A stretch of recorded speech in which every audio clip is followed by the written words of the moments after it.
इस कार्यक्रम के पुण्यार्चक हैं श्री दिगंबर जैन परिवार मंदिर ट्रस्ट।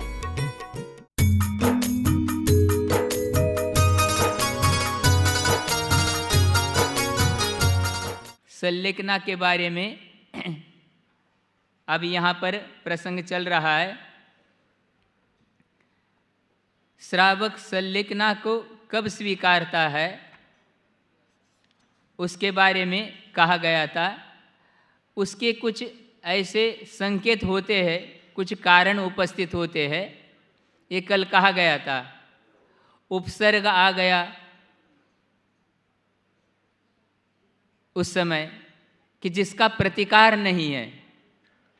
दुर्भिक्ष का अर्थ अकाल पड़ गया। वृद्धावस्था का तो कोई प्रतिकार होता है नहीं। अथवा रुजा का अर्थ रोग, बीमारी, जिसका योग्य कारणों से, क्योंकि ये श्रावक है, व्रति की बात चल रही, सुन रहे ना आप लोग। व्रति श्रावक यद्वा तद्वा प्रतिकार नहीं करेगा। और साधुओं के लिए भी ग्रंथों में ये वर्णन मिलता है। साधु अवस्था में भी योग्य औषधि से उपचार होता है। उसके लिए प्रायश्चित आदि भी लेते हैं साधु, श्रावक भी लेते हैं, लेकिन योग्य से ही प्रतिकार होगा। जब आप ये पता चला कि अब इसका प्रतिकार संभव नहीं है, इसलिए समाधि मरण के ग्रंथों में आचार्यों ने ये उल्लेख किया है कि मरण के अनेक भेद बताए आचार्यों ने। अलग अलग ग्रंथों में अलग अलग पद्धति से इसका विभाजन किया है। लेकिन च्युत, चावित और त्यक्त, ये तीन प्रकार की बातें होती है। च्युत का अर्थ क्या है? मनुष्य आयु पूर्ण हो गई, अथवा कोई भी आयु है, अपने आप आयु पूर्ण होने पर मरण होना, ये तो कहलाता है च्युत। चावित का अर्थ क्या है? मान लो बहुत ज़्यादा कर्जा हो गया, अपवाद फैल गया, बदनामी हो गई, किसी प्रकार से रहना मुश्किल है, तो यद्वा तद्वा जो है, इस प्रकार से, जिसको आप लोग क्या बोलते हैं लोक व्यवहार में, आत्मघात करना, ये कहलाता है चावित। अब यहाँ प्रकरण सल्लेखना का है, तो यहाँ क्या कह रहे? अब सब प्रतिकार भी कर रहा है योग्य तरीके से, अब ये जाने वाला है, तो अब क्या करना है? अब अपनी व्रतों की रक्षा के लिए अब शरीर को हम छोड़ रहे। अब आप अपने यहाँ कोई नौकर है, घर में, दुकान में, वेतन कब तक देते हैं? हाँ भाई, 1-2 दिन नहीं आया बात अलग है। भाई अस्वस्थ हो गया तो ठीक है, इतना अपन भी नहीं तो ठीक है, चल जाएगा। लेकिन वो कहेगा मैं अब तो काम ही नहीं कर सकता, तो भैया हम भी कैसे कराएंगे अब? इसी प्रकार ये शरीर जो है, जब तक उसको वेतन देना है, जब तक वो काम दे रहा है, अब नहीं है तो अपने धर्म की रक्षा के लिए देखो, श्रमण हो चाहे श्रावक हो, दोनों के आवश्यक है। लेकिन वस्तुतः धर्म नाम आत्म परिणति का है, वो उपयोग की परिणति है। बाहर ये क्रियाएं दिखेगी। आप जैसे रोज प्रतिदिन गुरु महाराज की पूजा कर रहे, अभिषेक कर रहे, आहार दे रहे, ये सारी क्रियाएं होगी, साधु के भी छठ आवश्यक होंगे, लेकिन उपयोग की परिणति मुख्य रूप से है, वह धर्म है। अब अपन अपने धर्म की रक्षा के लिए अब शरीर के लिए इसको छोड़ने के लिए तैयार हो रहा है, तो ये बताया गया था। सल्लेखनायाम भव्येर नियमेन प्रयत्नं कर्तव्य यत। भव्य जीव के लिए सल्लेखना के लिए प्रयत्न अवश्य करना चाहिए। सुन रहे ना? सल्लेखना और समाधि में भी कथनचित अंतर है। महाराज हम तो यही सुनते आ रहे, इन्होंने समाधि ली, उन्होंने सल्लेखना ली, प्राय करके लोक व्यवहार से ऐसा प्रचलन चल रहा है। सुन रहे ना सब लोग, नागपुर वाले? अभी कितने बच रहे? अभी दिवाली आते आते तो कितने बचेंगे हम नहीं कह सकते, क्योंकि ऐसा ही होता है, परीक्षा के समय तक विद्यार्थी बहुत कम बचते हैं। सल्लेखना ये परीक्षा है, और आज के बच्चे यही करते हैं, घर परिवार वाले बड़े बड़े शहरों में भेज रहे, ठीक है, पैसे मंगाते रहते हैं, अब पढ़ते तो नहीं है, पढ़ने वाले पढ़ते हैं। अब जिसने पढ़ा नहीं बाद में कहते अब मैं इस साल परीक्षा में नहीं बैठूंगा क्योंकि नंबर अच्छे नहीं आएंगे, अथवा बीमार पड़ गया। वो ऐसा ही होता है। संलेखना और समाधि में इसलिए अंतर है, आचार्यों ने कहा कि समाधि जो है धर्म ध्यान शुक्ल ध्यान रूप है, तो ध्यान तो प्राय करके करते ही रहना है। आज शुक्ल ध्यान तो है ही नहीं, और संलेखना अंत के समय ली जाती है। इसलिए समाधि का अर्थ धर्म ध्यान कोई संलेखना के समय ही करना ऐसा नहीं समझना, इसलिए ये अंतर कथनचित संलेखना और समाधि में है। इसको अब बता रहे। और भव्य जीव के लिए प्रयत्न करना चाहिए स्वयं। कभी कभी ये स्थिति आती है, क्योंकि ये प्राय करके अनुभव में आया हम लोगों को। जीवन पर्यंत व्यक्ति नियम संयम का पालन नहीं करता। अब ये तो बात संलेखना की चल रही है। जिसने रात्रि भोजन पानी का ही त्याग नहीं किया, बाजार होटल ढाबे का ही त्याग नहीं, और परिवार वाले चाहते महाराज उनको कौन संबोधन करो, तो ऐसे जीव के लिए क्या साधु संबोधन करेगा। और समाधि होती है सम्यक दर्शन के साथ। जिसने मूर्ताओं का अभी त्याग नहीं किया, जिनेंद्र भगवान के अलावा भी जहाँ चाहे जाकर क्या दे रहे, गरबा में नृत्य करने जा रहे कि नहीं जा रहे, बुरा मत मानना, क्योंकि संलेखना ऐसी नहीं होती। कितना बड़ा उपकार है गुरु महाराज का, कितने लोगों की संलेखना उन्होंने कराई, हम लोग को कितना उपकार किया उन्होंने। तो गुरु महाराज यही कहते हैं कि भाई उपादान और निमित्त, गुरुदेव तो हमको लिए निमित्त के रूप में मिले हैं, लेकिन अपने को अपने उपादान को ही सुधारना होगा। इसलिए ये संलेखना के लिए भव्य जीव को प्रयत्न करना चाहिए। अंतक्रियाधिकरणम तप फलम सकल दर्शिन स्तुवते तस्माद्यावाद विभवम समाधि मरणे प्रयतव्यम। अंत समय संन्यास सहारा लेना होता है प्राणी,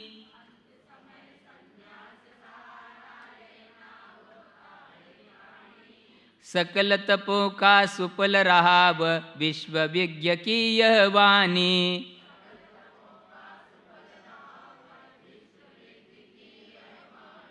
इसीलिए अब यथाशक्ति बस पाने समाधि मरण अरे,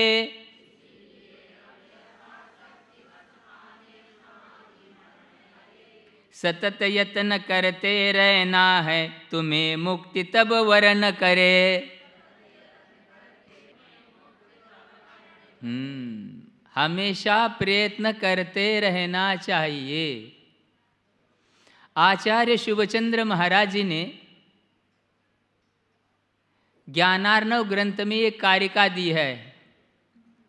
चिराभ्यस्तेन किमतेन शमेन अस्त्रेण वा फलम व्यर्ति भवति यत् कार्ये समुत्पन्ने शरीरिणाम। शरीरी अर्थात जीव,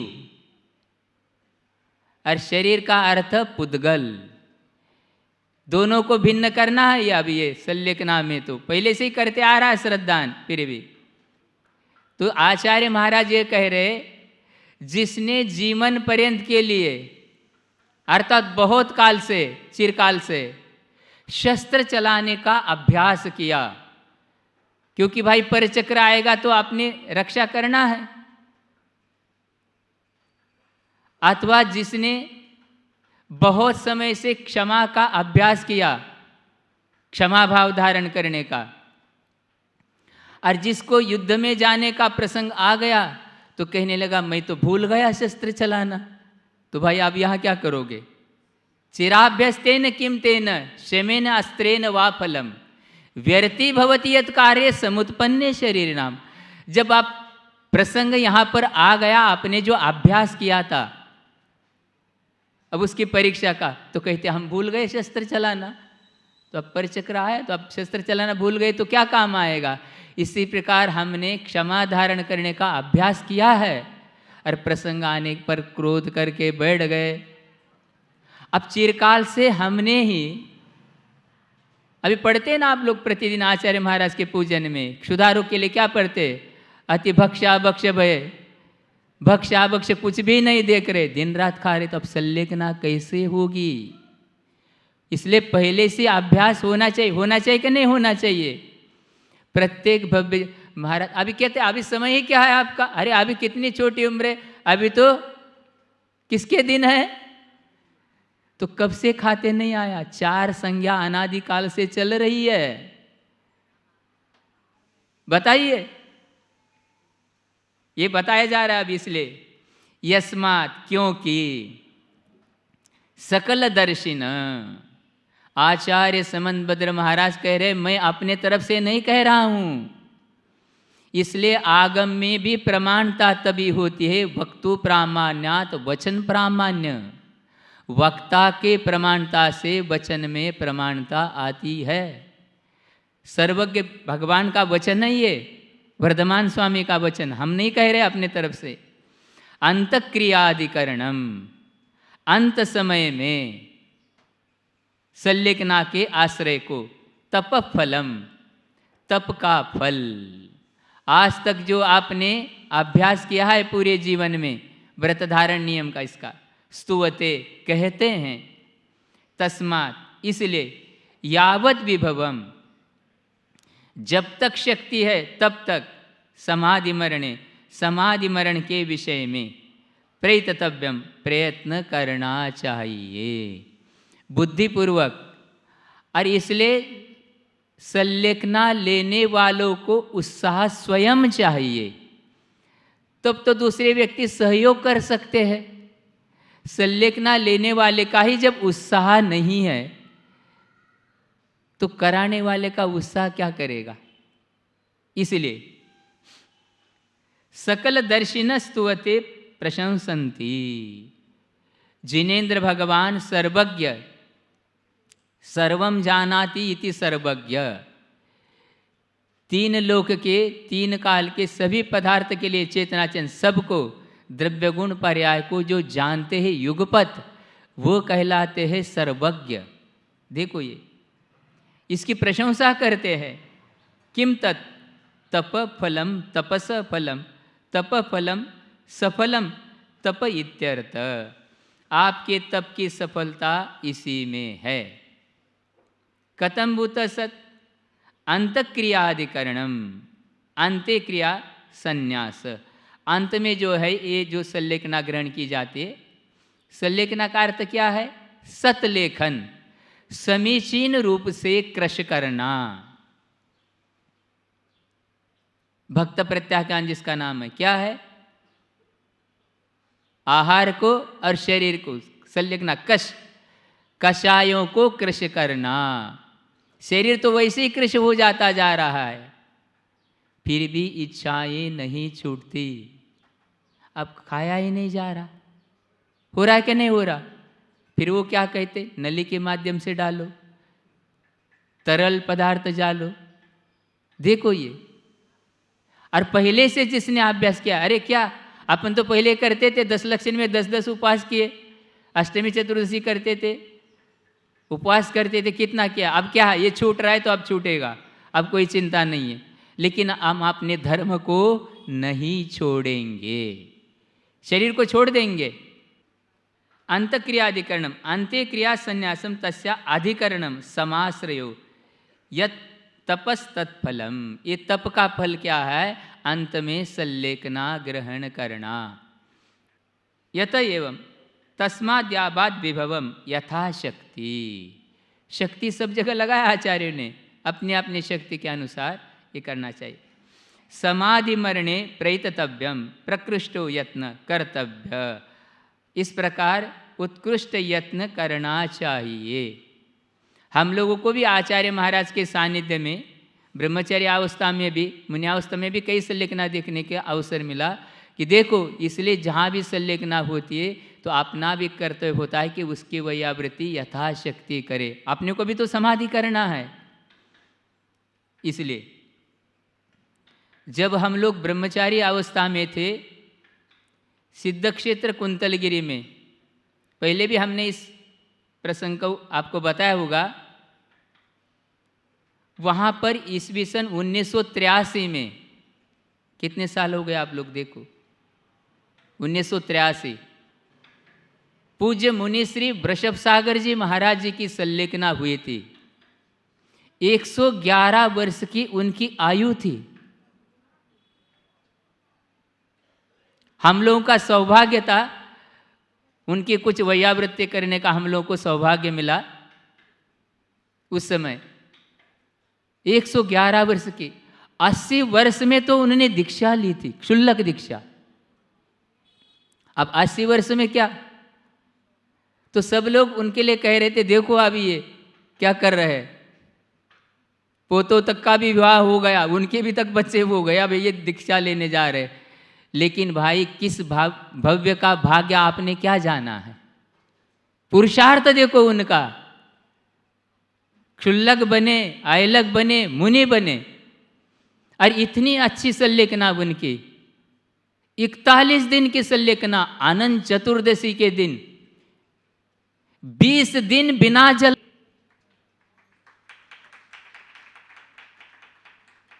एक 111 वर्ष की अवस्था।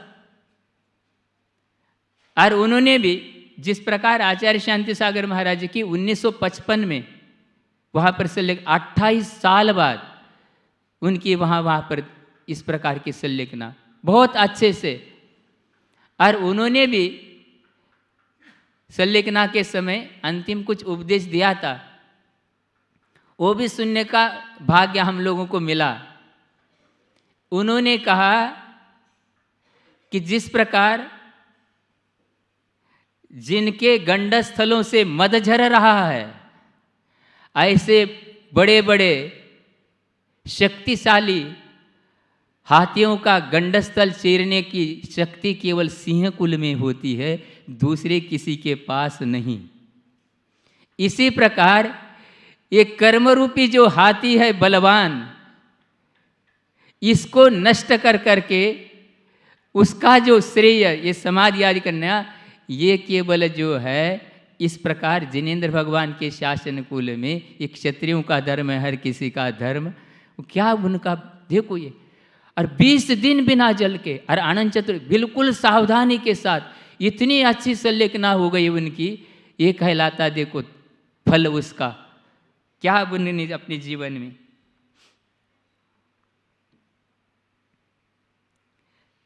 आगे संलेखना के विषय में भव्यजीयों को नियम से प्रयत्न करना चाहिए, क्योंकि बताया अंत समय की क्रिया अर्थात संन्यास को धारण करना ही तप का।